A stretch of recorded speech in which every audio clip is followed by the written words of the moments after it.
Good afternoon. Welcome to the June 6th work session of Mayor and City Council of Hagerstown, Maryland. This meeting is now called to order. And first up, we have a proclamation, National League of Cities, Small Cities Month. And it'll be given to Scott Nice-Warner, our city administrator.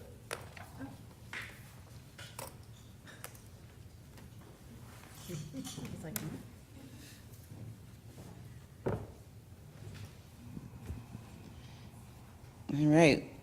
National League of Cities, Small Cities Month, June 2023. Whereas small cities and towns under 50,000 people population are the home to millions of Americans and constitute the vast majority of municipalities across the United States. And whereas small cities and towns strive to strengthen their communities through the provision of services and programs to improve the quality of life for all citizens. And whereas the federal government is an essential partner in the success of small cities and towns and must be encouraged to continue to support programs and legislation that strengthen small communities. And whereas organizations, businesses, and citizens are partners in the success of small cities and towns and must be encouraged to continue to grow their efforts to make small communities a viable choice for people to live in.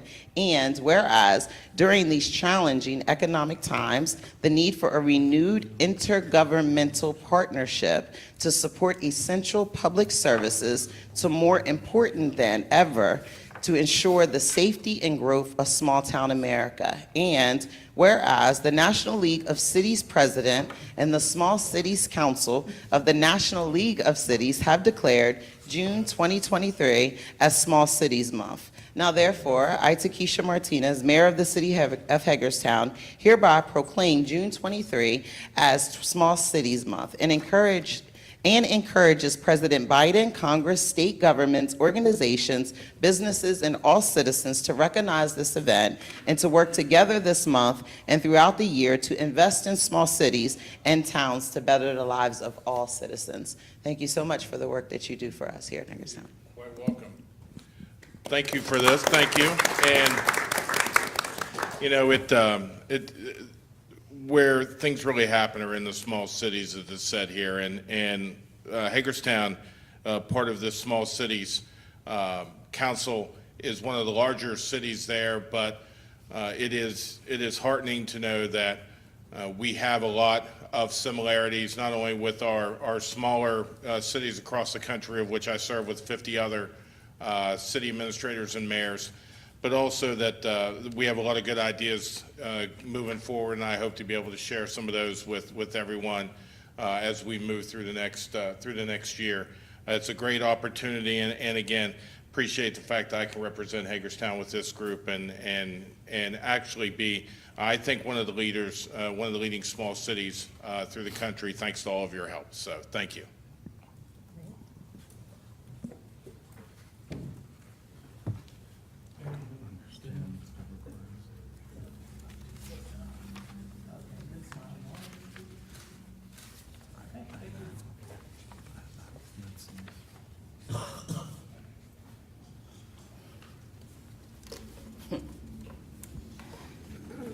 Next up, we have officially designating Alley 2-121 as Ralph Teeter Alley.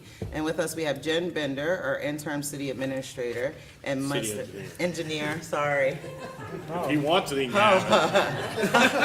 my blooper for the day. And then we have Mr. Mike Kiefer. I don't want to put that on Jim. That was more the reason. So good afternoon. We received a request from Mr. Kiefer to officially name an alley in the 700 block of Maryland Avenue as Ralph Teeter Alley.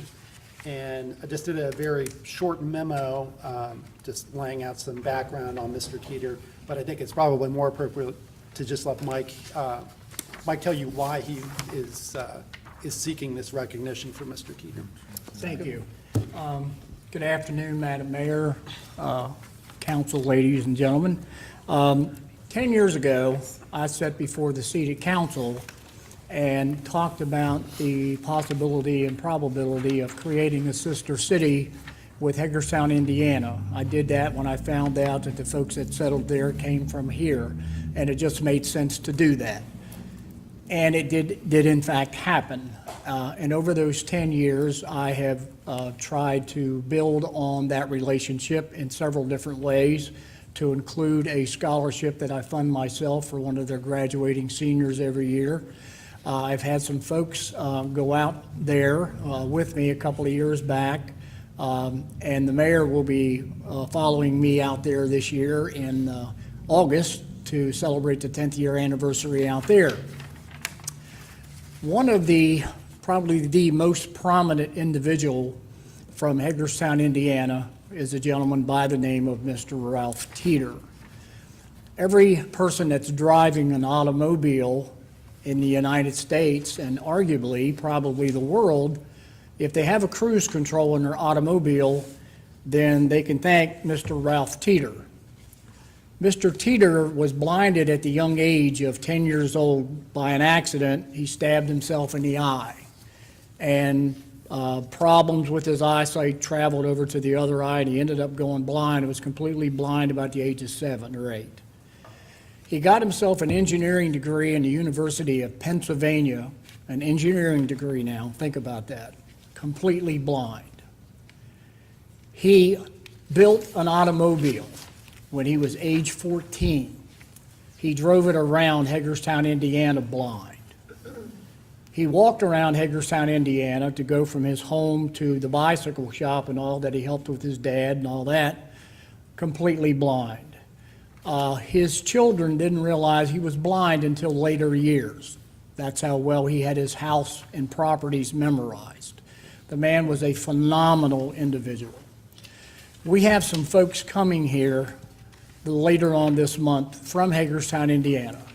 Mr. Chris Lamar, who is their town manager, equivalent to our mayor, along with his wife Julie, a couple of their children, and a group of other folks will be coming here to spend a few days in the area, and then Chris and his family is going to go on to continue their vacation. I thought it would be admirable, because we have a relationship with Wesel, Germany, that we've had since the 50s. And everybody is familiar now with Wesel Boulevard, okay?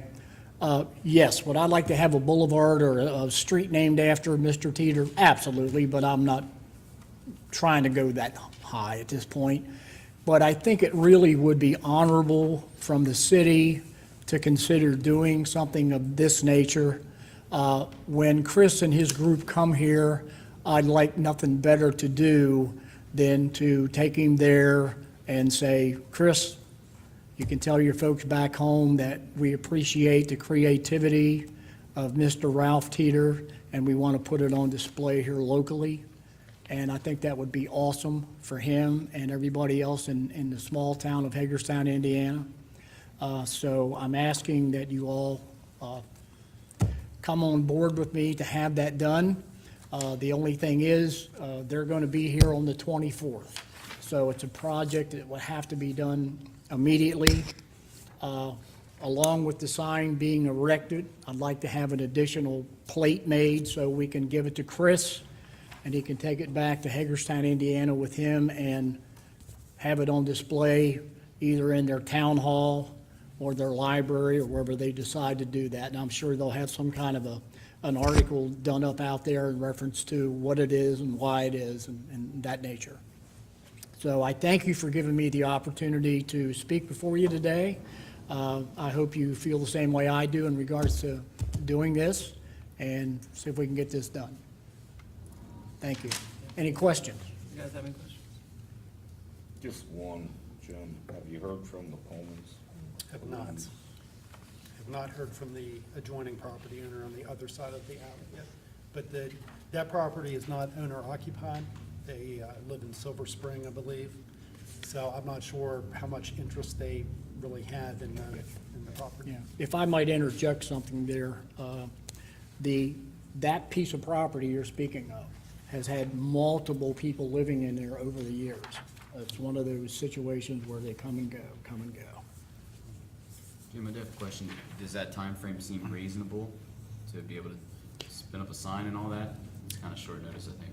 It is, but I think that I need to talk to our sign shop, but I think that if I can get a nod of the head tonight, then I think it'll give us enough time that I could can make that happen.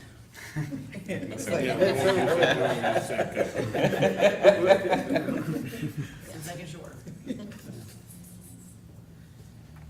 Anyway, more questions? This specific alley, like, was there, Okay, I'll explain the alleyway to you.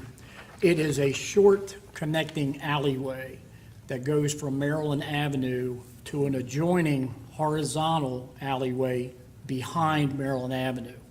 The total length of that alley might be about 75 yards, maybe. I'm very familiar with the alley. I'm just, Why that one? yeah. Mr. It just so happens that I live with that property right there.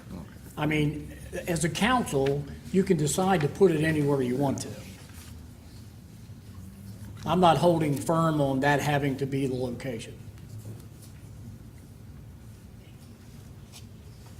Does Hagerstown, Indiana have any interest of making an alley after someone notable? Well, I'm sure once Chris gets here and I present him with, the fact that we have done it here, I certainly wouldn't see anything wrong with them following. You've been there, you know the people. They should name it Michael Kiefer Alley. That's what I was getting ready to say. They should Well, name a street Michael Kiefer Alley or street. Well, in Hagerstown, I Indiana. thank you for that, but I'm not looking for that. I'm just trying to continue to grow the relationship between the two communities and everything that I can do. You know, I'm rowing this boat by myself for the most part for the last 10 years. And I don't see myself stopping in any way. And I have other ideas that I want to introduce to other people in regards to building on that relationship. And I just think this is one little stepping stone that can kind of help us continue forward with that. I mean, I'm okay with it. We have Basil Boulevard, which is, a sister city, and, We have the other streets out there off Basil that we named also. yeah, so, Yeah, I mean, I'm fine with this. Yeah. As long as the other property owners are all, Now, get the sign shop and get started. yeah. Yep. I'm okay with it. Okay, All right, great. so now Ladies we're and good. gentlemen, I thank you for your time. I thank you for seeing the same vision I have. Keep doing good work for us. Thank you, Okay? Mr. Keefer. It's Thanks appreciated. for the relationship you Thank you, continue. Jim. Thanks, Jim. So we have Juneteenth celebration for fiscal year 2023. Event sponsorship, Brittany Arizmendi, our Community Engagement Officer. Hi, Brittany. Hello. Hi, Brittany. Hello, everyone. So I'm coming before you this evening with just an update on where we are. A few weeks ago, we had let me back up. So last year, we put into place that any request $5,000 or greater had to come before mayor and council to seek approval. So that's the reason why the Juneteenth celebration was brought before you.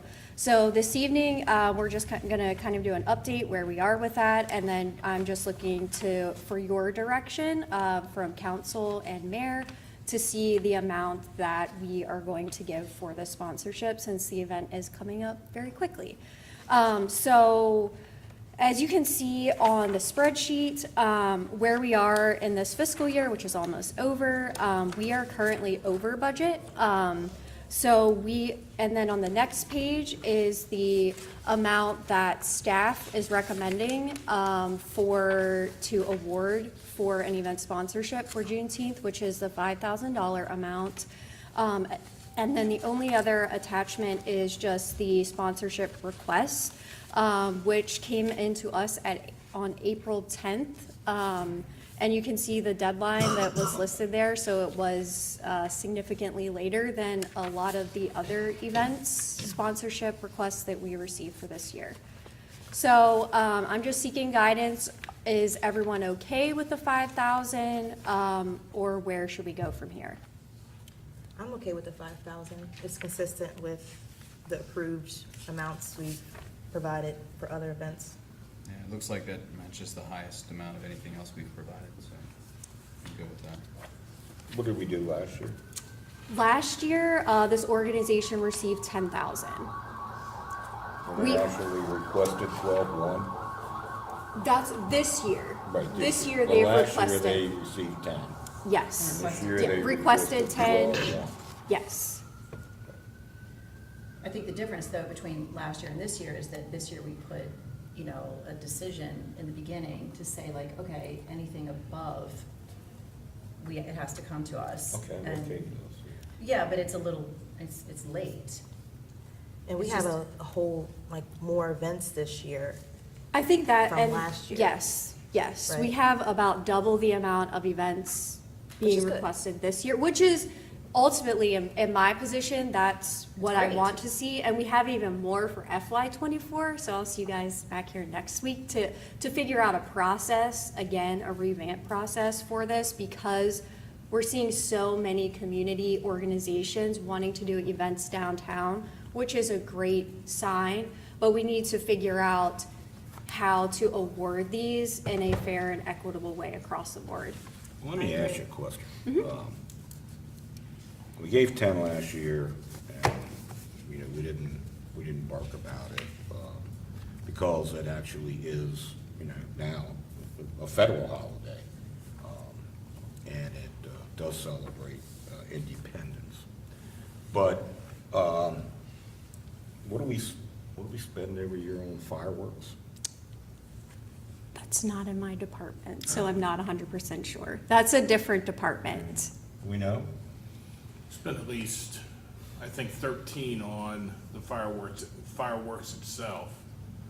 I don't know, other than labor, overtime and whatnot, that it What is it's all much more than that. inclusive, right. Because we cut out probably 75% of that event Because we stopped doing the entertainment. because we didn't do the entertainment, that kind of thing. Yeah.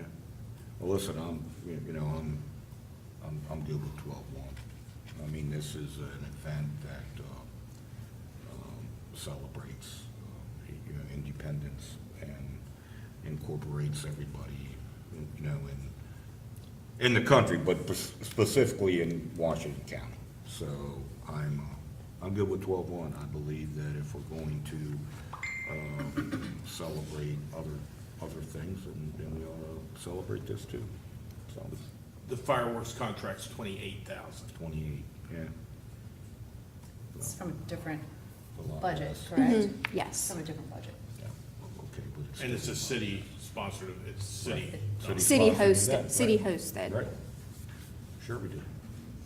Yeah. And if Juneteenth was the city, if this celebration was the same, then we could be comparing apples to apples, but it's like different buckets, different budget Well, buckets and different processes. We 100% could make this a city event, That's a topic for another day, sure. right? I get that. And maybe that's something that we talk about whenever this comes to us next time. Yeah.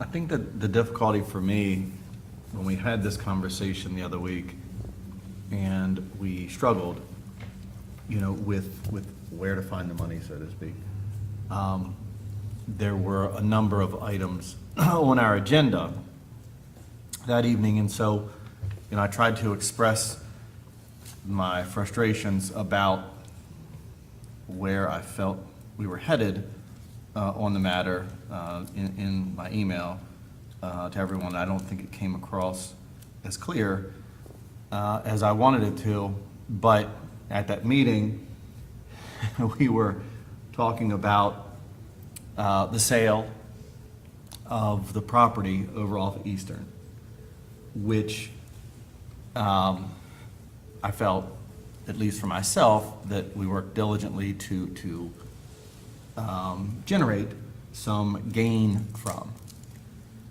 And it was at that same time that I had been made aware of some of the changes or proposed changes or possible changes to the cultural trail that we were proceeding or had proceeded or were completing the process of, you know, basically taking that gain and applying it to making the parking deck happen. And I get that these are all different departments and they're all different pots of money, but here's my frustration. It was frustrating for me to sit here and sort of watch each of those dominoes fall, dominoes that I felt that I helped put into place to put us in a more positive position to have more disposable income for activities like this. And then to sit in that meeting and watch those dominoes fall in a manner that, again, I get they're all different pots, but deplete possible resources that we have of such a minuscule nature for events and activities because of those separate obligations. And I don't know that it would have mattered that much to me whether we were talking about the Juneteenth event or we were talking about, some other activity. But when we talk about, $2,000 and $3,000 and $4,000 differences, and we talk about those big sums that we have to direct elsewhere to the direct benefit of others, at the expense of having an event like this happen right now at its full potential, that was a little frustrating for me. So it wasn't really that it was that specific event, it wasn't that it was that specific ask, it's that you're sitting here going, how do I divvy up this small amount of funding, and me watching us take what was a good gain and distribute it elsewhere for an entirely separate private party purpose. And so, that being what it is, I'll say again, as I said in the email and I said here, I'm happy if it's 5, I'm happy if it's 10, if it's 12-1. I would have been great if it was 10. I wish that we would have, and I get that not everybody gets their stuff in, at that exact moment, but I can remember countless occasions in this seat, year after year, on events such as the Blues Fest or the August-Oktoberfest, where we would find it and we would make it happen.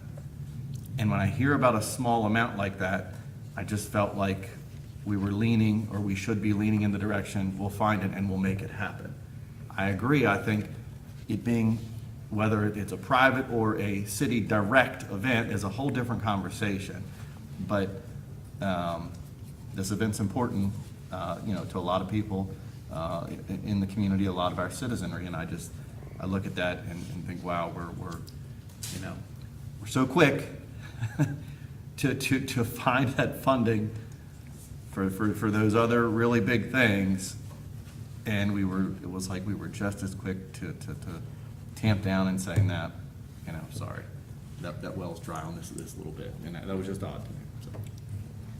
I guess it's because of what we decided in the beginning, whenever, that was my thought process, is that this administration, and prior to this administration, we've always made database decisions, a lot less emotional decisions. And by doing the most at this point seems less data-based and less what we had set out in the beginning of when we had planned, the $5,000, and the average is around 5,000, give or take.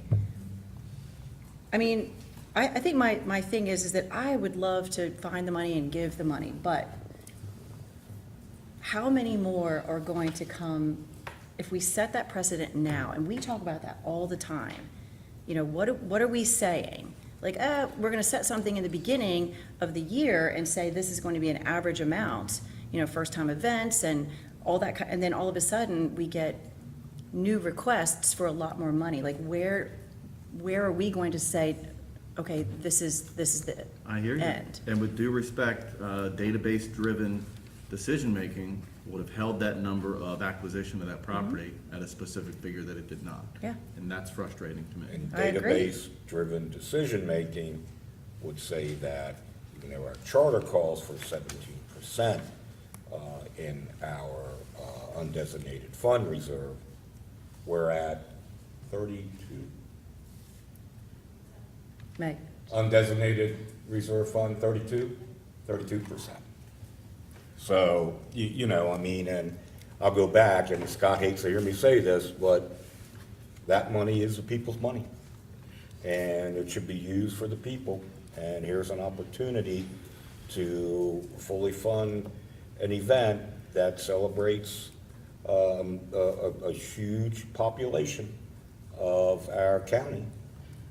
I don't have a a vote in this, but I just want to say that consistency is so important, especially, we sat down, we talked about how things were inconsistent before. When I became a part of this administration in 2020, we were talking about how we were going to be consistent, how we were going to be community-driven. We talked about how we looked at unfairness and how if you know someone or if you're able to do this and that was unfair. And again, as a part of this administration, we talk these things out. And I have a very difficult time if I'm explaining to someone who asks for more, that is doing something that is bringing 750 or 1,000 people downtown that are using hotels and all of those things, and they have the evidence. I have a hard time explaining to them why they can only get the amount that this elected body has said was appropriate. And so I just need consistency, because it makes it difficult to speak the language, talk the language, if we're inconsistent in what we're gonna do and how we handle it. It is very difficult. If we're gonna do it for one, then we need to do it for all. And I hear that from staff all the time. But I can name a couple of different ways that things have been maneuvered based off of who people, and I don't wanna be a part of that. I'm not going to. So we have to figure out how we're gonna be consistent. And just to note, on this spreadsheet, all of the ones that are in the big red, those are all organizations that we did not fully fund this year. If I might ask Right. a question. Yes. Looking at this chart, and this is the way I read it, there's the column that says FY '23 request. I assume that's what the original request for Correct. funding was, right? Yes, that's correct. So I'm looking at this list and I'm seeing a ton of organizations that have asked for a lot more money. You know, Alsatia Club asked for 10,000, Liberation Inc. asked for 25,000, and we funded them like 2,000, 2,500, right? Is that how I'm reading that? Correct, yes. So to me, in fairness, I mean, the 5,000 is fine by me. And I can confirm, just looking to FY '24, the requests far exceed what is on this spreadsheet for FY '23. So we're gonna have to have this conversation probably again, just to fine tune how we're doing this overall. Yeah, I mean, that's, to your point, we need to come up with, revamp the process that we've been working with since we identified, there's gonna be more events happening, more requests coming, and how can we apply fairness to all? And I'm not discrediting the Juneteenth event as someone who's Black, who definitely celebrates that holiday. However, to be fair, the max we provided thus far has been $5,000, period. That's just what the data shows.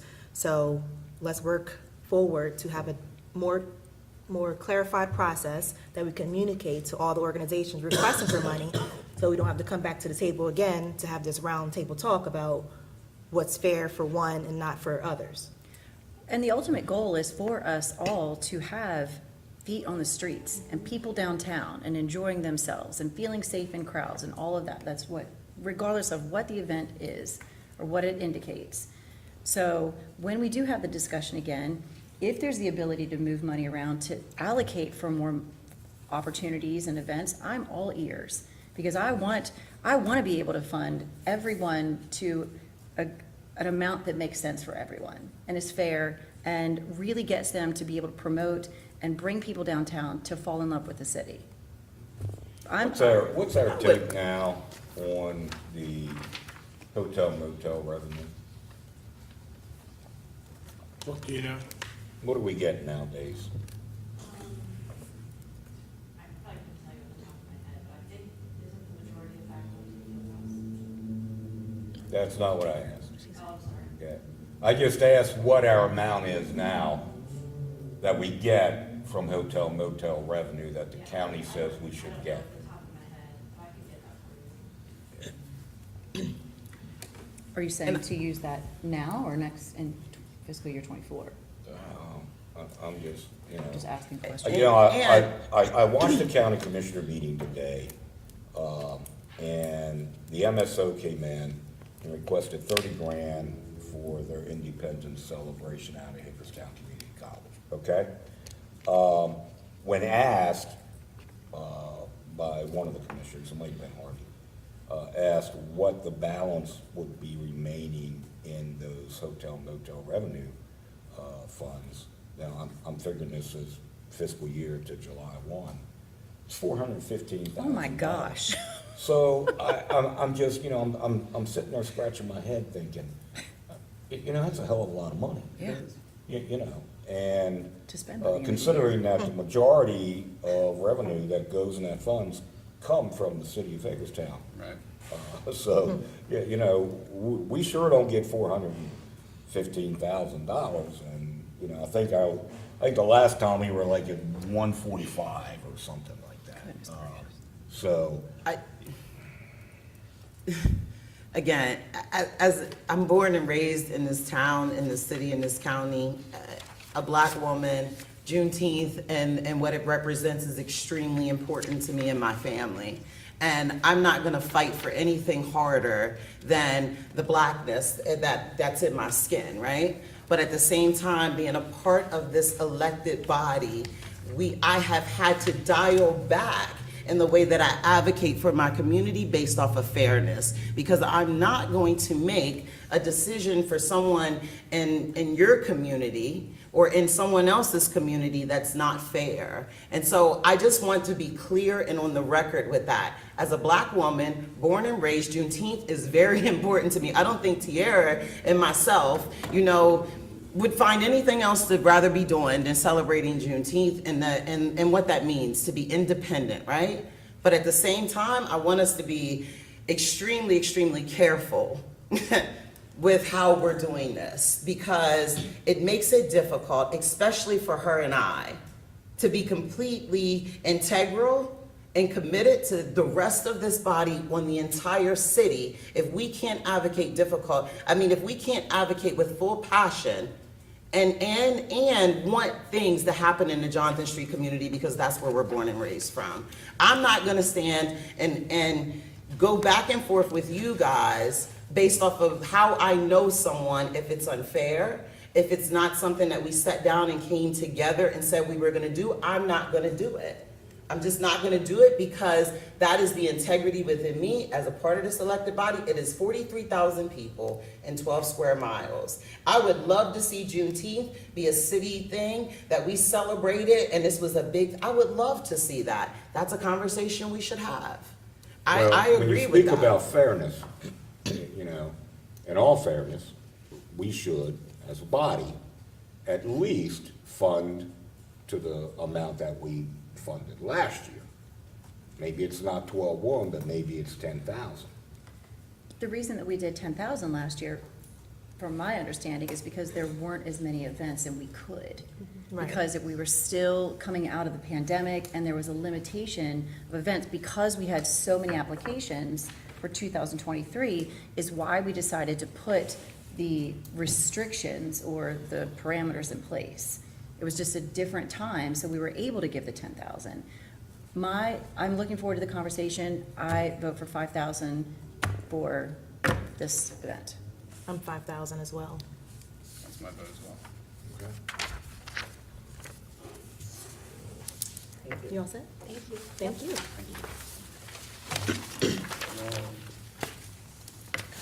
Next up, we have Department of Housing and Community Development Grant, fiscal year 24, Joanna Will, Planner and Planning and Code Administration. Planning for Planning and Code Administration. All right, I'm here to present the GHCD grant, so I'm asking you guys for authorization to start the process to submit this application.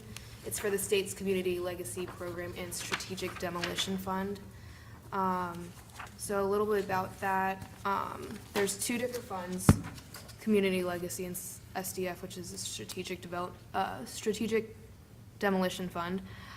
We, as staff, came up with 3 project proposals, and they're all related to the Community Legacy Fund. This year, there is $6 million in this Community Legacy funding and $5 million SDF. The 3 that staff came up with are in the following rankings. The first one is a wayfinding system for visitors for major attractions and for parking downtown, so having lots of signs so people can easily navigate. And we'd be requesting $125,000, and there would be no match. None of these project proposals have a match requirement, so that makes everything kind of nice. The second one is a grant program to bring storefronts up to shell conditions and it be a part of the city's vacant structures program, and that request would be $200,000. And the third one is to make our neighborhoods bright and add some lights in the alleyways for safety and for lighting purposes, and that one would be $100,000.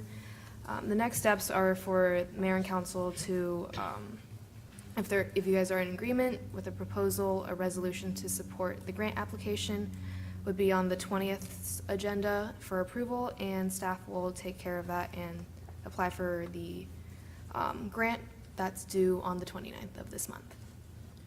That's all. Joanna, I see that number 2 and number 3 does have a match, not by the city, but Yes. yet the property owners. Right. Is that typical, that when we do these kinds of things and we are awarded, have we had trouble, like, getting any kind of property owner or business owner to I match? personally don't know, but Okay. it seems like it's pretty. Oh, Kathy's careful, coming. careful, Kathy's careful. coming. All right. And You then probably have some personal. introducing. I know, it's like, Some personal knowledge. Introducing, goodness. Yes, there's not a requirement for a match for these grants, but you rise higher up in the review ranking by the state if you provide some kind of match. And so oftentimes we've requested grant funding to work with the Department of Community and Economic Development for, like, grant programs.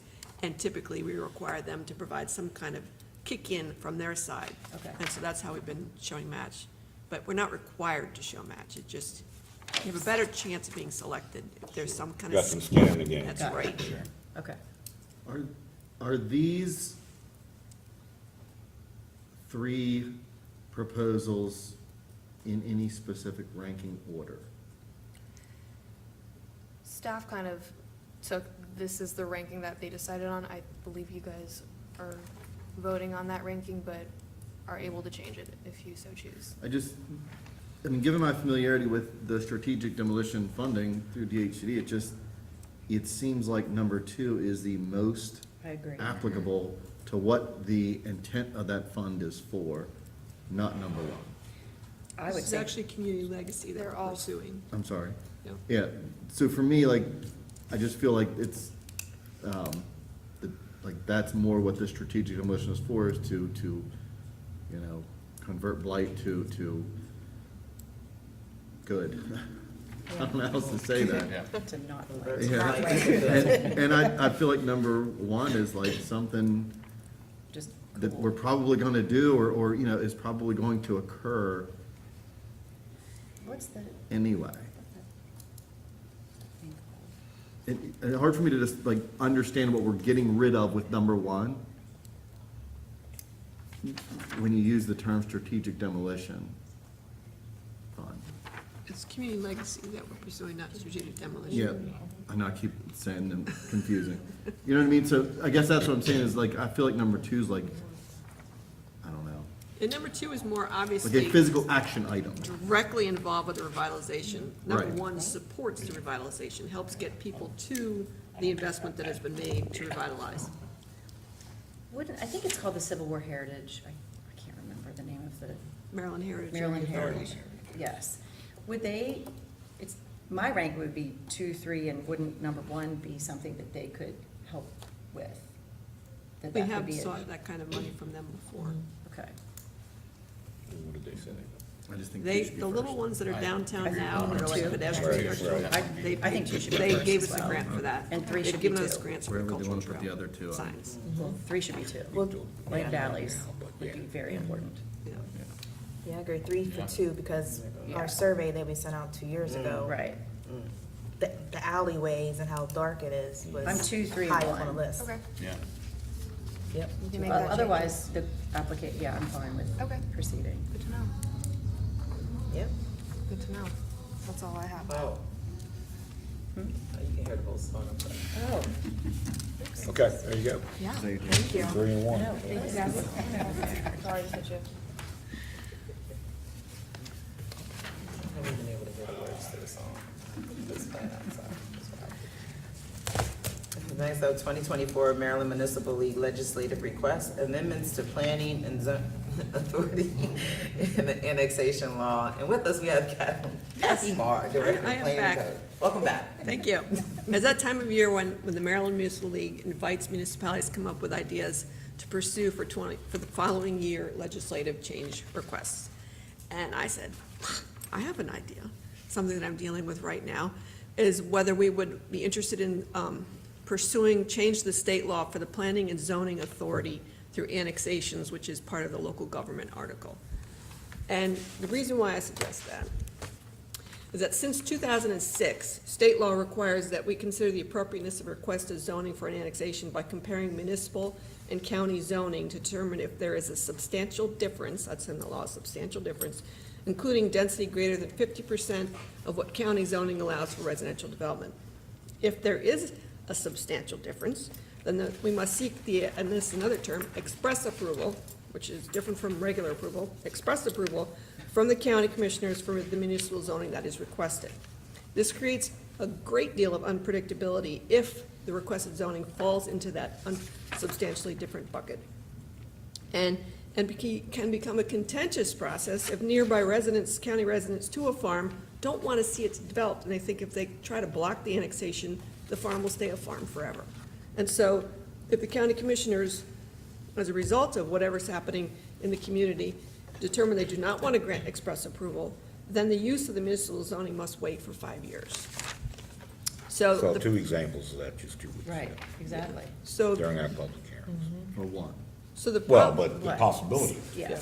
So the problem is that municipal and county zoning often do not match. We have different issues and growth patterns that we both deal with.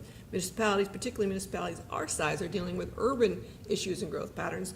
And the counties, almost always, except for maybe like Montgomery County, places like that, they're dealing with suburban and rural growth patterns and issues. So the zonings don't line up often to be able to fall past a substantial difference test.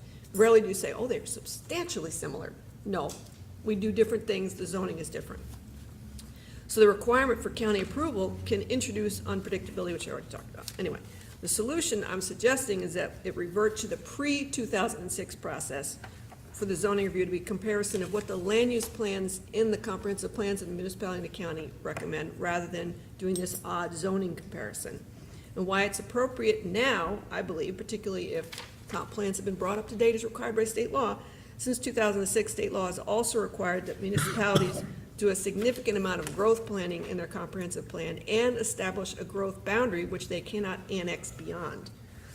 Additionally, the land use recommendations in our comp plan were required by state law to develop in consultation with the county before we adopt it. So there's a lot of discussion with the county about the appropriateness of the land use recommendations.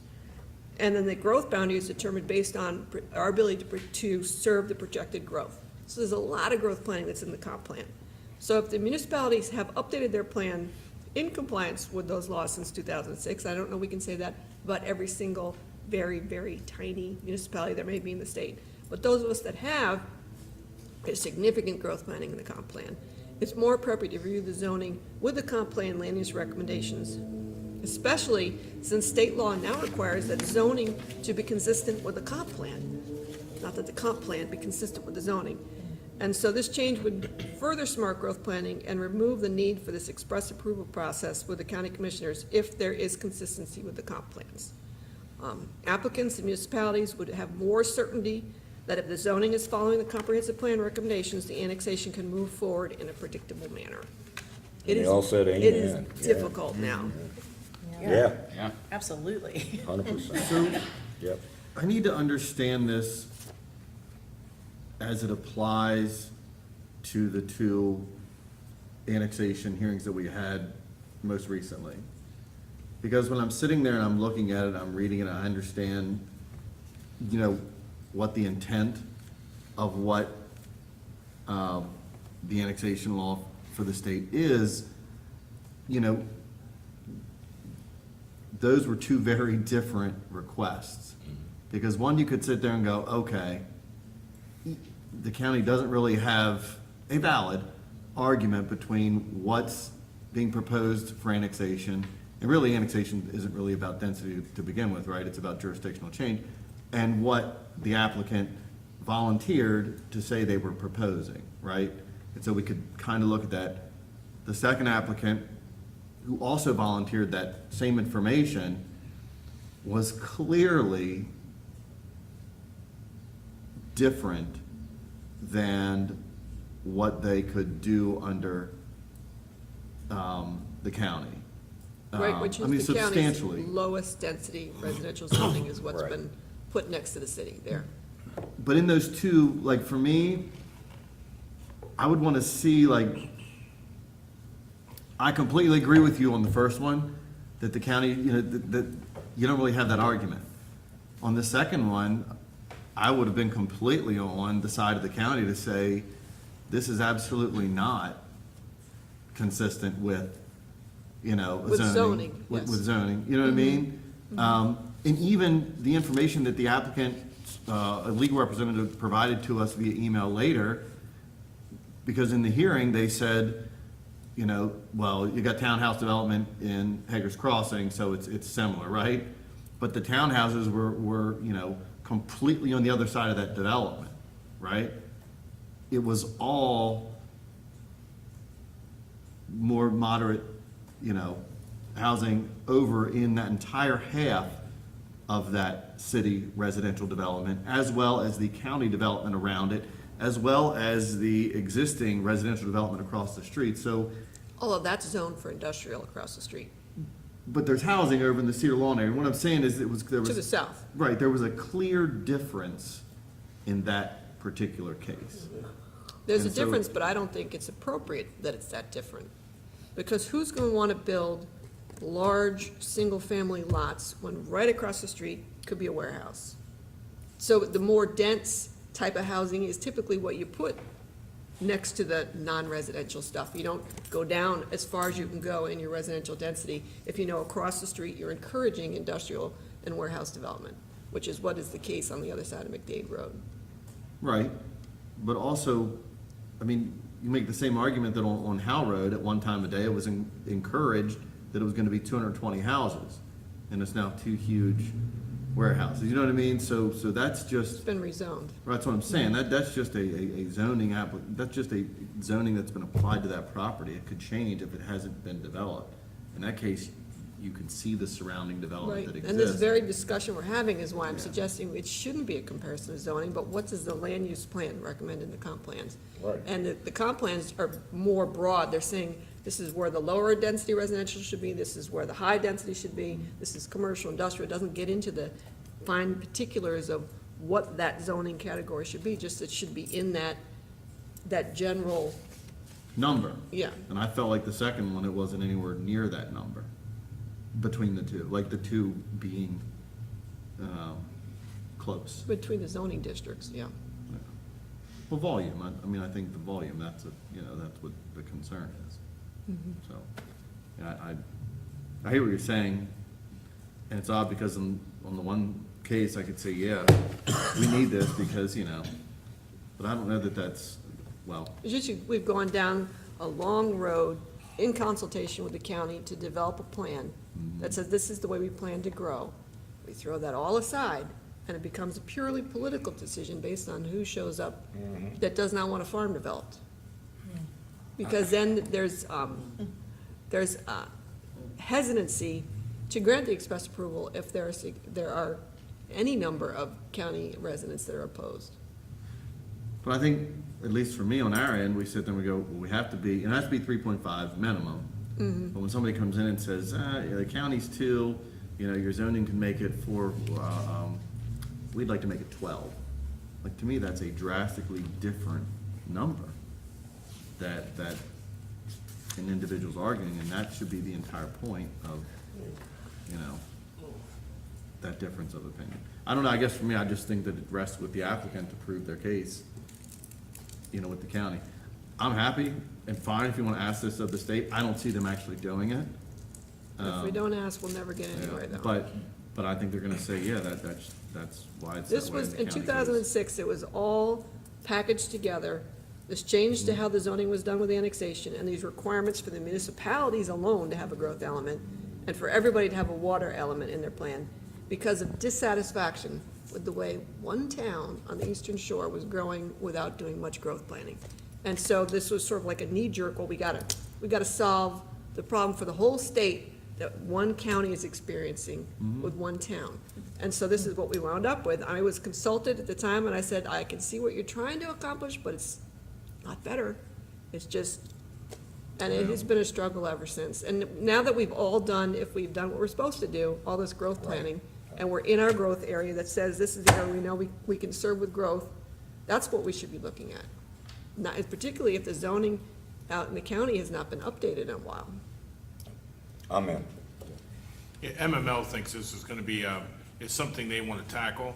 They also agree that, I believe it was 2014 or 2015 that a version of this didn't make it out of committee, but they are willing to go at it again, because they agree that they feel that this would be something to be advantageous to municipalities like ours. But think that, You're gonna get urban-wise. the pushback from Mako. I can see Yeah, Mako's gonna be Mako, standing on the other absolutely, side of this Mako line won't, going, Mako Yeah. won't. no way. Yeah, me too, but, you know, that just proves then exactly the reason why it should be done. Well, if nothing else, it could get a conversation going again. I'm in, yeah. I'm in.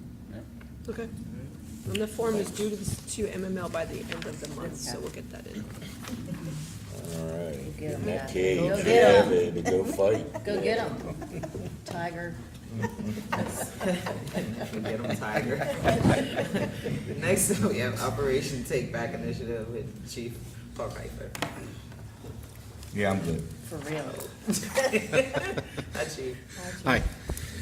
I'm here to propose the expansion of the city camera system into the Operation Take Back Zone that we created a little over a year ago in the King Street area.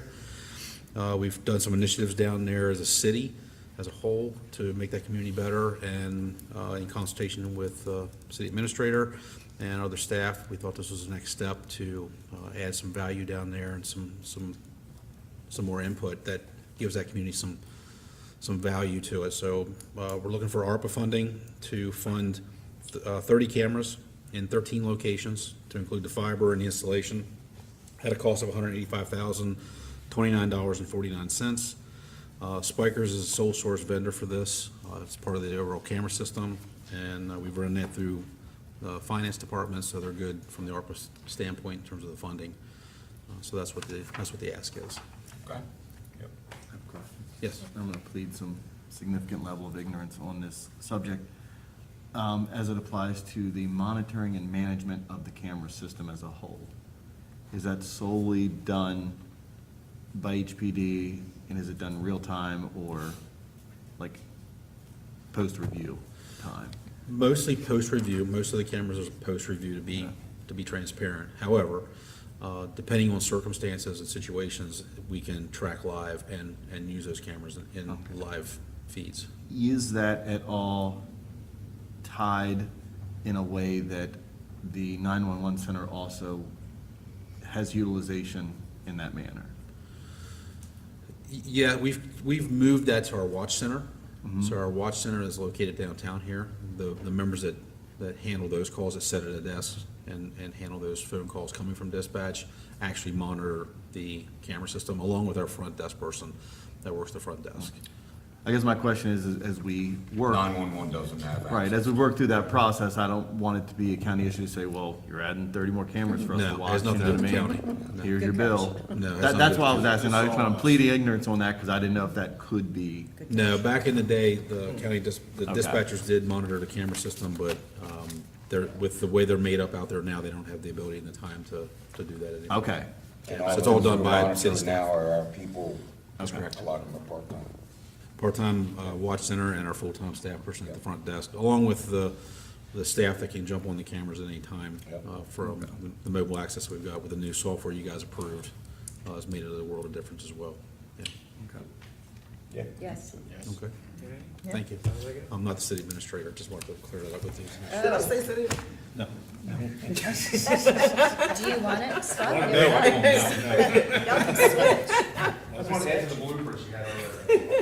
Thank you. I think both of you would say the same thing. That'd be the It'd be last. your own chief. I think you would say the same thing. Chief of Police.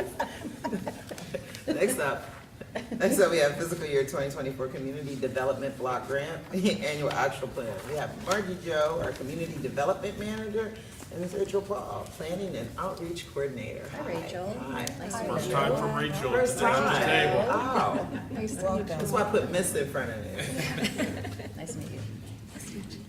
So we're here to present the FY24 CDBG Community Development Block Grant Annual Action Plan. Again, Rachel Paul, our new Planning and Outreach Coordinator, she's in all of week 3 and doing a fantastic job. And I will let her get started with a little bit of background on the process. Alrighty. Hi, everybody. So just an overview. The City of Hagerstown is an entitlement community for the Community Development Block Grant Program, or CDBG, a program of the U.S. Department of Housing and Urban Development, or HUD. We're required to submit an annual action plan to HUD that acts as our guidebook for the funding we're expecting to receive. This plan outlines the projects that we intend to undertake and the funding that we've allocated to each project. These activities and allocations can be amended if necessary through a routine amendment process. On February 28, 2023, the city was advised by HUD that our federal program year 23 and city fiscal year 24 grant amount is $781,156. The mayor and city council's approval of an annual action plan is required to receive this funding amount. Our department is required to submit the approved annual action plan by July 16th. Public input was a part of the process to create the annual action plan. The first public hearing took place on December 1st, 2022, opening the public service application process. This was an open process to receive these applications by January 6, 2023, and a second public hearing took place on April 27th, 2023. The annual action plan was on display for a public comment period from April 24th to May 24th, 2023. And I'll pass it on to Margie. So a little more detail about the annual action plan itself.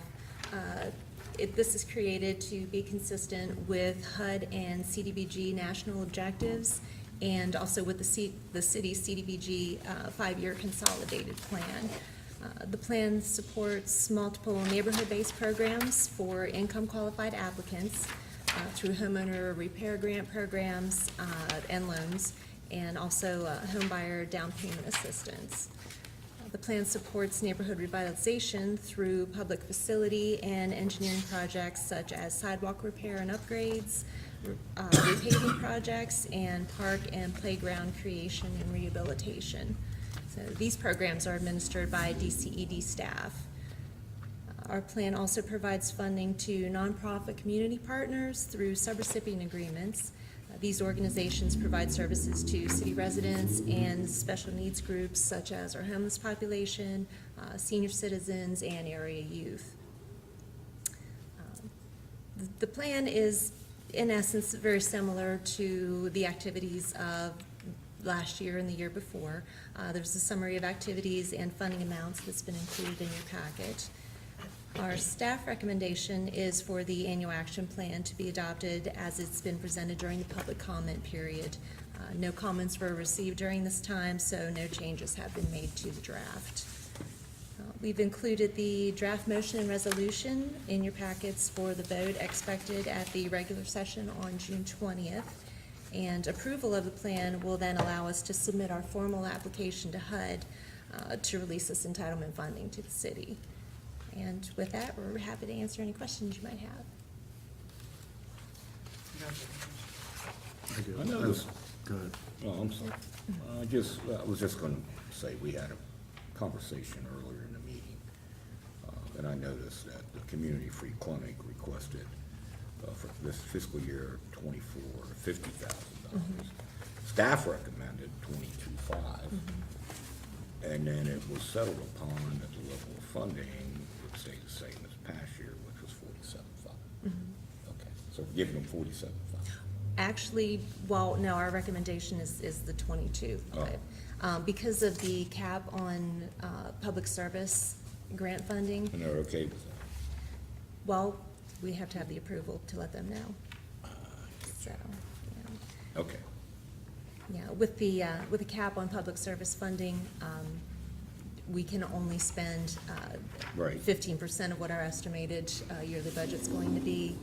We had a lot of very, very worthy applicants that were reviewed by our Citizen Review Committee and that were recommended for funding.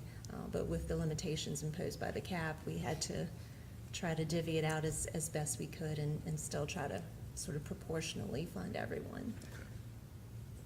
Okay. I have a question of curiosity. Yeah. So, on page 2, it says funding will be utilized to provide micro enterprise grants of up to $5,000 each for low to moderate income business owners. Yes. And given that we just passed, not we, I didn't, the body just passed language to be consistent with state law, which now allows, or will allow shortly, the recreational sale of cannabis. I'm just curious, I'm assuming given these are really federal funds, I just want clarity that that specific category cannot be used for an individual that would come in and look for funding for that type of business. I would have to check. I'm guessing at this time that that is still considered ineligible for funding by HUD, but I would have to find out to make sure. If it's not ineligible, we can always look to our guidelines for microenterprise for eligible expenses, or excuse me, eligible use of funding, and we can look to control or restrict that, because there are certain types of businesses that are restricted from funding. We're not asking you to go out and find it and make sure it's restricted. That's not what he was asking. He was saying that he was the only one who voted against. No, I'm saying it is because I would not vote in favor of this plan if it provides for the allowance for that. I get it, buddy. I understand where you're coming from. I'm just saying, but the body as a whole is not asking you to go out and make sure that it's restricted. Understood. That's all. But again, if we were to restrict that funding, we would have to If bring HUD says a it's restricted, change. then that's Yeah, fine. we would have to I bring get a it. change in guidelines Right. back to this body Sure. to vote on. Sure, yep. I'm okay with that, yep. As an aside, I'm okay with all of this. I'd be interested to get an update for the Bridge to Change program, to have them maybe come in and present. Their ask is 23, we're giving 12, or requesting 12. I'd be interested to hear, how the program is going. I rarely see individuals any more. I did just, see him last week. Oh, Yeah, I mean, it's sporadic, but I would like to hear like a report. I've seen that effort more in the last probably 3 weeks around Well, town the than weather. I have for a long time. So I'd like to, if it's possible, Yep. to get them on the agenda at some point to have a presentation, please. Thank you. And I'm okay with this, and I'm also happy to see $250,000 towards Wheaton Park Phase 2. Can't wait. Yeah. Can't wait. Maybe. The kids be asking all the time. One day, coming soon. Do we still have, It's kind of park, open. Basketball. Yes. officer or person down there, park attendant? Yeah, for seasonal staff, you mean? Like Mr. Randy, Ms. I'm Paula? not sure if Ms. Paula's gonna be back down there or not. I know that, I'm not sure. I haven't seen her. But I was asked if it was open and if she was there. it's open because they're still on the basketball courts, but I haven't. Right, I seen said, her. well, it looked like you can still use basketball. Yeah, the basketball You know, courts I is mean, we're still- not, taking up the whole park for this. No, they're still able to use the parks. And the kids are not messing with They're Equipment. not? the, Nope. the scenery from the construction right now, so everybody's They're being, not bothering. That's awesome. Yeah. It's good. That's a plus. yeah. Cool. Thank You you. guys good? Thank you, guys. Thank you. All right, city administrator. A couple things, Mayor. Starting June 7th, Butterfield Pool will be open 7 days a week for the rest of the season.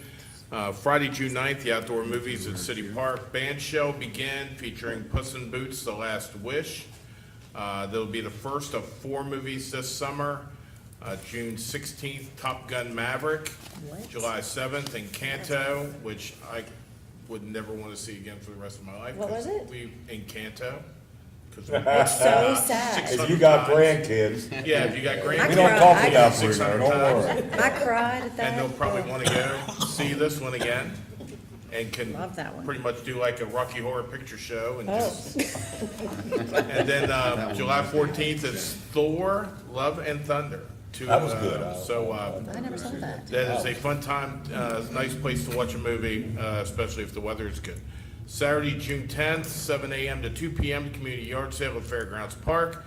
72 stalls of vendors will be selling yard sale items down there, so all the stalls have been sold. Also on Saturday, Kids to Train Day at the City Park Train Hub.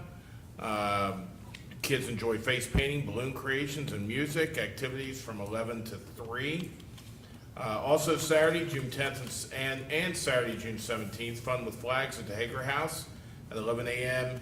and 2 p.m. in honor of Flag Day. Learn about flags that flew over Maryland, the history of the city of Hagerstown flag, and kids can create their own flags. Hager House is open 10 to 4.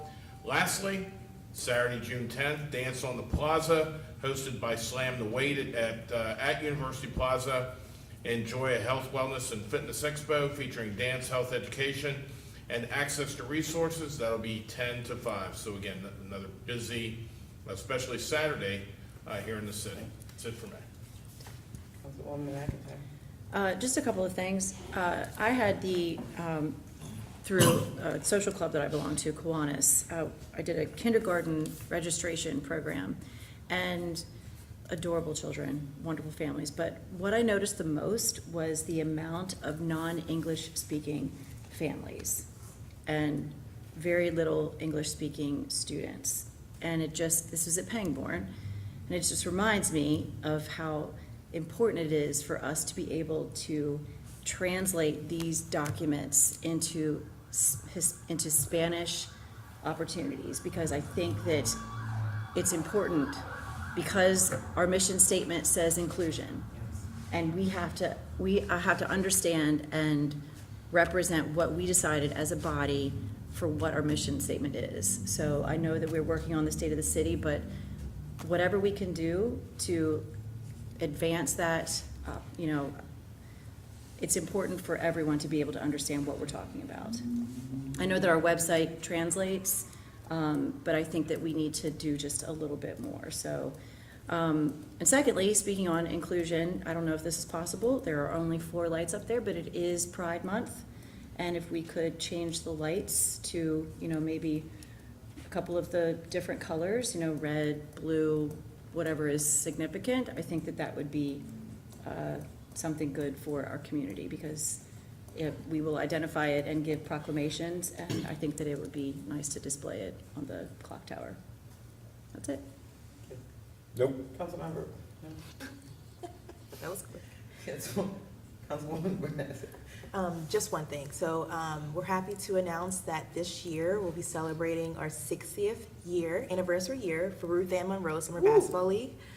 We will begin games on July 30th this year, and we'll do 2 days of registration at the Wheaton Park starting June 17th at 12 p.m. and June 18th at 12 p.m. Last year we had 240 kids. That summed up to be 24 teams, so we're expecting the same amount of people showing up. So I encourage everyone to sign up, ages 8 to 18, June 17th to June 18th, and 60th year. So we'll have a special tribute to the Monroe family and a proclamation from this body, hopefully. So yeah, we're looking forward to it. Awesome. Thank Do you still need coaches? We need coaches, we need volunteers. Our social media page will have announcements with more information with how you can get involved, SSL hours, of course.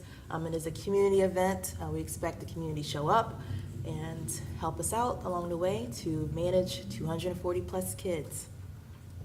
Thank you. Councilmember Ashar. Couple of things. So I've obviously attended a few events over the last several weeks, and most of the events that so pre-COVID I attended a lot. COVID happened, and I just simply stopped going to a lot of things, a lot of lifestyle choices I think, changed with family. And so I would say over the last 6 months, I've really tried to become a bit more active in attending, physically attending different events. And so I attended a couple of different school events recently.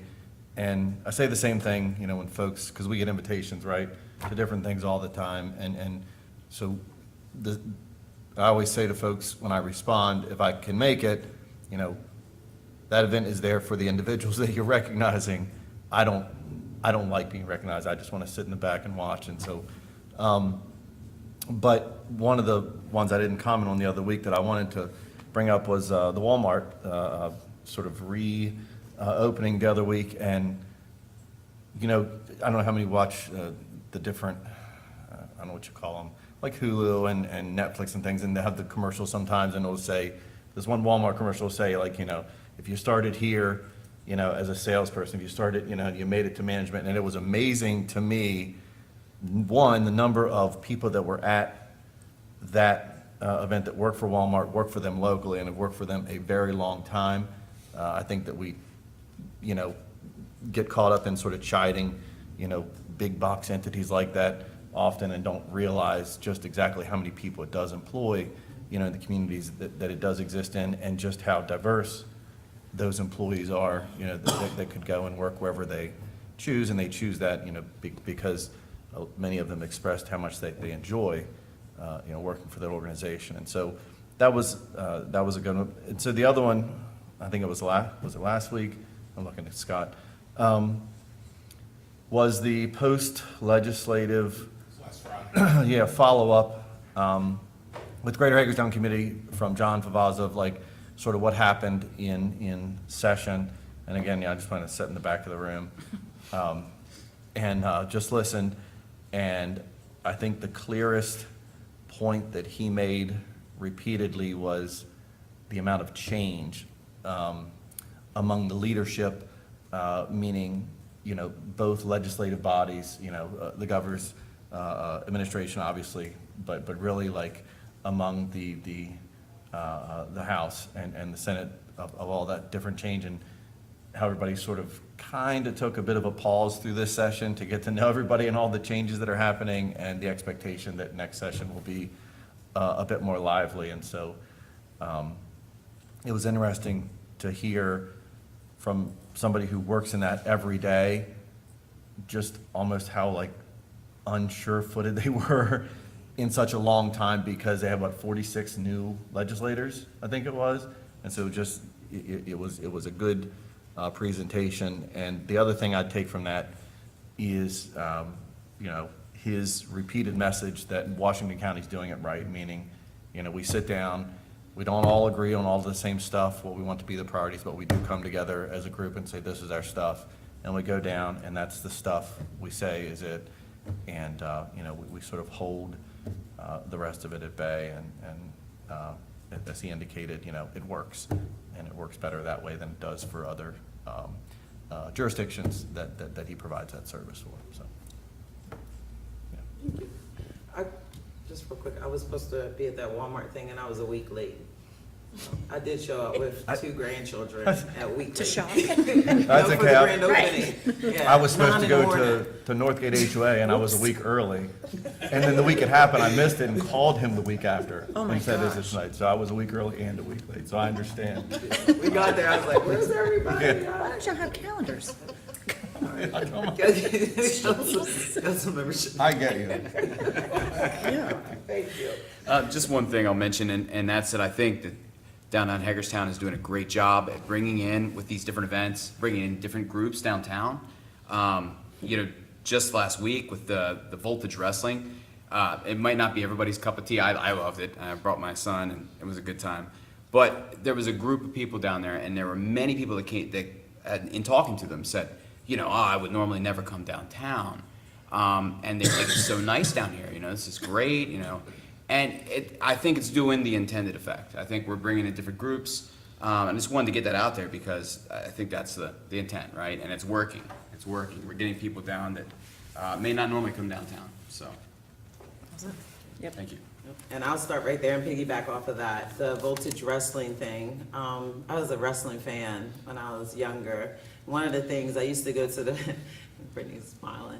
I used to go to the fairgrounds to the wrestling matches. And the moment that I seen Mr. T and Macho Man Randy Savage talking to each other was when I realized that wrestling was fake. And it was the most it was worse than finding out that Santa wasn't real for me. And so I appreciated being invited down there, but I brought my grandchildren and two of my friends' grandchildren, and they got there, and right away, my grandson, y'all know Aries, he was like, man, you know they're not really trying to hurt each other. So he realized it was fake, but he had never seen it before either. But within... Fake is a pretty hard... Well, not fake, right, I'm sorry. And I don't want to disrespect the art of what they were doing out there, so I won't say Acting, fake. yeah. Yes, I would say performance art. Scott doesn't like that either. It's performance art. It's It's fake. poetry in motion. Can we say scripted? Scripted. What? Predetermined. Predetermined. Predetermined. Okay. I will say, Unless you're Bret Hart. Go ahead. the kids that were with me on the way back, they were holding their hand that had been touched by the winner like this. And when we got to Kenya's house, they were like, can you have a glove? Do you have a glove? Because I don't want to ever wash this hand. And so they went there like, they're not hurting each other. This is not, but then they left like, oh my God. We were like, so I just agree that the things that are happening downtown, you don't even know. I didn't know half the people that were sitting down there. But I did realize that it's someone who works for the city of Hagerstown in the light department wrestles. And so I know, right? He is a wrestler. And so he came up and he was like, Mayor, thank you for being here, council members here. And I work for the city light department. And so it was just a really, really cool event. Also, the Flags for Heroes at Rotary Park, that happened, I think that was on Saturday last week. Yeah, Saturday. I didn't realize, again, once I showed up there for something ceremonial, I didn't realize how important it was for me and my family. And when I seen the Boy Scouts, sorry, tongue-tied, Boy Scouts flag come out, the Mason-Dixon Council, I lost it. I couldn't recover. I cried the entire time. I cried the entire time that I spoke. A lot of people don't realize about me is that, you know, I'm creative, but I'm also militant. A lot of my mom's brothers were military. My mom met my father at Fort Ritchie. He was military. My grandfather was the Boy Scout coach for the Mason-Dixon Council in this area, the only colored Boy Scout troop in the 50s and 60s. And so I didn't realize how much Flags for Heroes would mean to me until I was standing there and I seen that flag and I couldn't recover. I just thank the Rotary Club for that. That was a huge revelation that happened in the midst. Also, laying wreaths on Sunday with council members Schindler and Brucey. It was awesome, and thank you. I had a family in town. My girls had their uncle here. He's active duty, military. He actually walked through the city and was like, whoa, this is beautiful. Whoa, wait, I want to go. And then he wished he would have had his uniform, to put on his uniform to be with us at the courthouse that day. And people have been visiting from family over the last couple of weeks and giving them tours of the city, bringing them downtown, taking them in different city park. And they're like, wow, this is a beautiful place. I appreciate those moments. I want to say congratulations to all of the graduates. From kindergarten all the way up to high school and college. Just amazing. It's been amazing to see graduates and celebrating and picnics and all of that stuff. So congratulations to our young people. Another thing is the Women's Club ribbon cutting. I was doing poems in there right before it closed down for Prime Time for Women. I was there every single month for a little over a year, and then they closed it down to do the renovations. And when I went, oh my goodness, it is absolutely beautiful in there. Again, another thing that I didn't realize how important was to this community, and I learned it by being present. Thunder in the Square. Thunder in the Square and Imagine Hagerstown. Whew, it was so many people when I walked in to the Imagine Hagerstown, that, I was like, whoa, what is happening? What was the band? The Reagan years. Reagan years, yes, the Reagan years. Wow, that was incredible. But then the Thunder on the Square, I think they had almost 200 vehicles down there.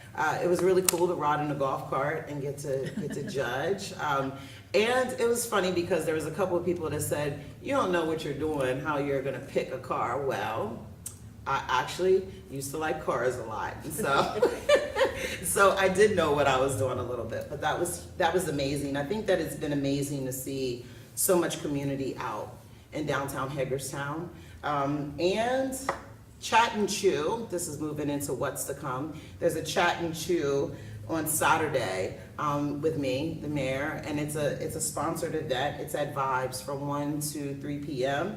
and it's for ages 13 through 24. And so young people, please register. It is free. You'll be provided meals. There'll also be resources for young people there as well. And the other things that I was going to say, Scott already covered, and I think that's it. With that, we adjourn. Okay. Thank you. What a closing. What was the I think last? that's it. It's great. I said a lot.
Hello and welcome to Council Wrap. I'm Wes Decker, and I'm joined by a couple of members of the Department of Community and Economic Development. One of the newest ones in Rachel Paul. Welcome to the team, first of all. It's great to be able to meet you for the first time. And they put you right in front of council, almost right from the start. Rachel is the Planning and Outreach Coordinator. And then Margie Joe, who's been here for more than a minute at this point.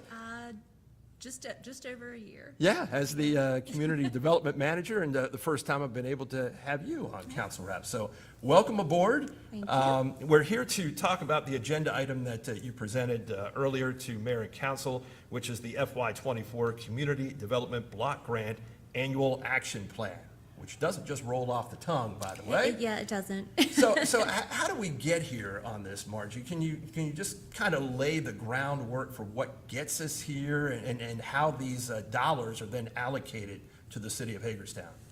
That sort of starts with the city's plan for growth and their vision for what they want to see happen with the city, involving, housing, a little bit of economic development from the CDBG side with micro enterprise grants that assist small business. But the primary goal with the CDBG program and in part the annual action plan is to sort of uplift and energize and revitalize low to moderate income, both individuals and areas. Areas like in the way of like parks, green spaces, places for community to come together, and focusing on individuals by way of like assisting with emergency repair grants, maybe upgrading homes with low interest loans, providing down payment assistance for first-time home buyers, and then some of the services that our public service organizations provide, healthcare, meals, lodging, that type of thing. Rachel, that sort of belies something that, as someone who's certainly on the outside looking into CDBG, has always thought, there are a ton of restrictions and guidelines that must be followed in order to use this money, and they still apply, even with everything that Margie mentioned. But can you talk about that a little bit? And again, I don't mean to get too deep into the weeds on this for anyone involved, but at the same time, there are some challenges with being able to funnel this money to those who need it, who can use it based on what is said that they can use it for. Yeah, of course. So I'll speak to my experience so far in the department. I've been working with the Micro Enterprise Grant. Which is relatively new to the city. Yes, I believe last year was. We've just completed our second year. Okay, Yeah. so yeah, this is the. Yeah. So it's a small grant to businesses that have 5 or fewer employees, including the owner. They're located inside of city limits, or if it's a roving business, it has to serve at least 2/3 of city residents as their business. And then they also have to be low or moderate income. So you have to make sure you're meeting that threshold as well. What's the demand that you've seen for that? And maybe Margie can speak to it based on the last couple of years, but what's been your experience to this point? I've only been here 3 weeks and it's been very popular Yeah. so far. That's probably what I've focused on the most since I started. Yeah, and I think that's why that program has come back. It was initially Absolutely. started hoping that it would gain some traction, and it has. So give us a little bit of a tangible take on that from your side. Well, just since its inception, the micro enterprise grant alone has, we've managed to help, I think it's just over 20 businesses, and the grants go up to $5,000, so that's over $100,000 back into the community assisting small business owners. And do you feel like at this time, now that we're fingers crossed out of this whole pandemic that we were dealing with, that maybe this is a truer indication of how this program is going to work now that everybody has kind of come out of hiding at this point, and here we are, here's a better indication maybe, or before where we were, was that something where people might have been taking advantage just because they needed this help a little bit more? Do you have a sense of that at all? I know that was kind of a roundabout question.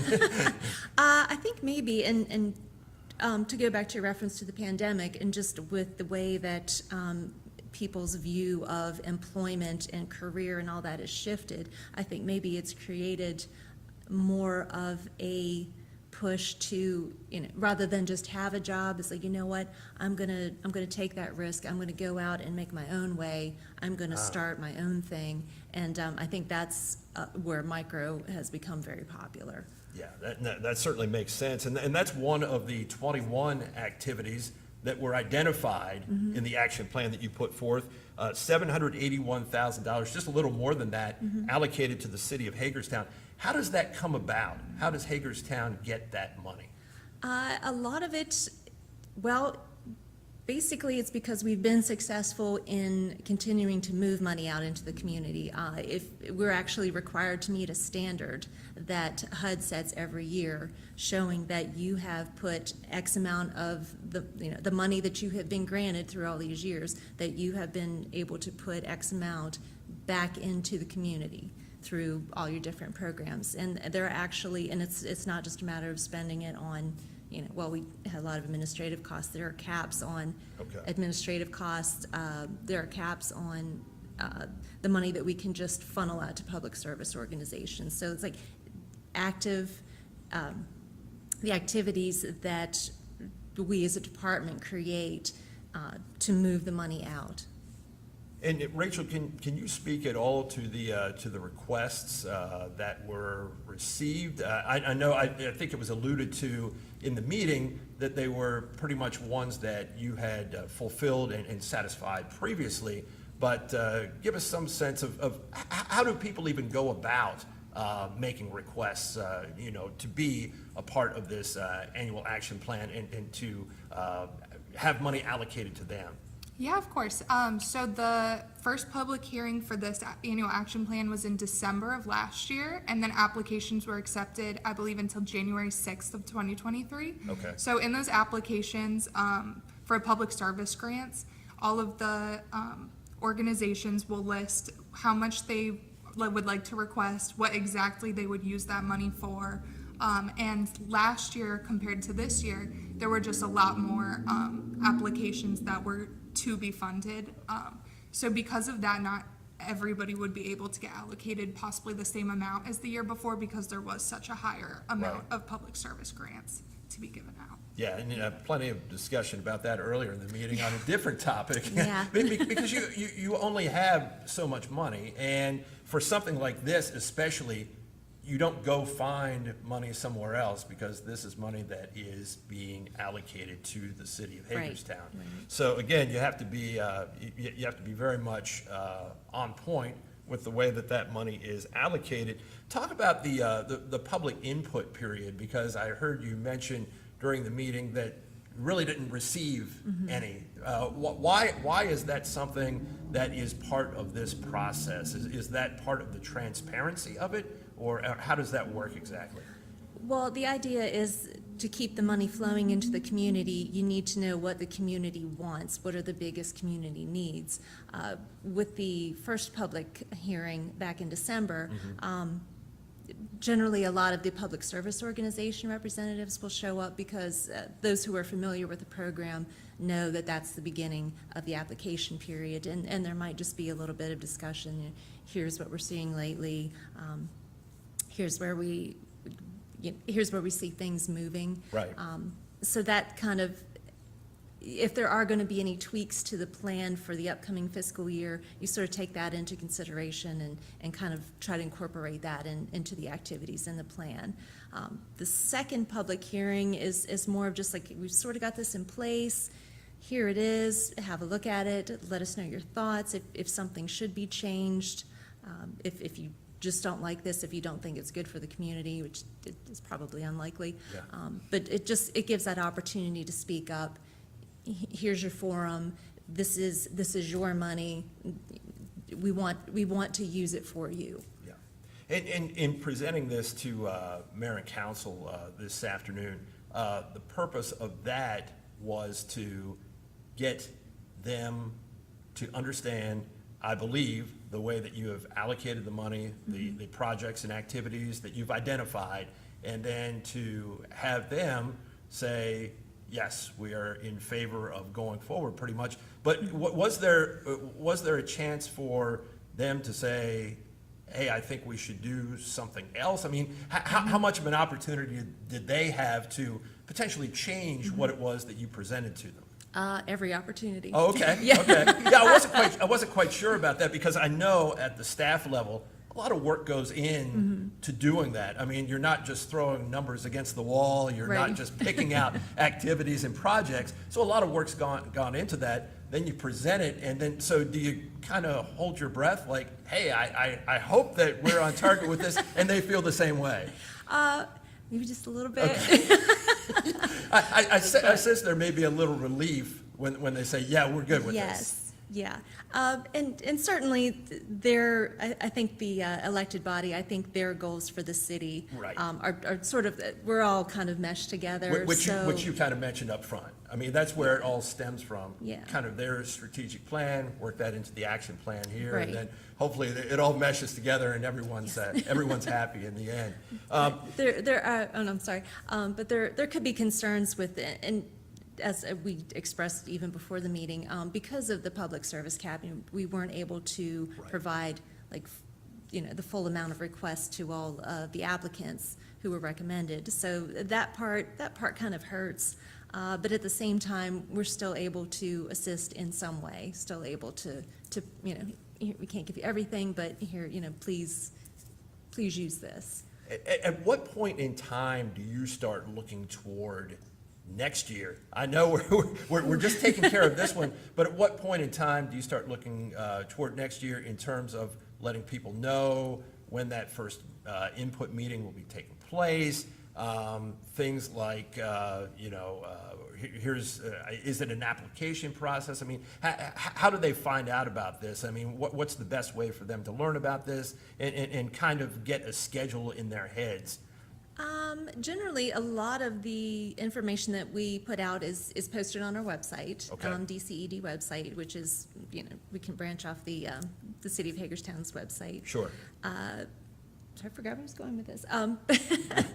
But we actually start looking at next year about halfway through the year. That's when the city starts to formulate its next fiscal year's budget. And the CDBG actually plays a part in that as well. So we're actually looking at it kind of way ahead of time. And then as the first public needs hearing is advertised and we wait for those comments and those representatives to show up, then that sort of just helps formulate everything, because it does take a while.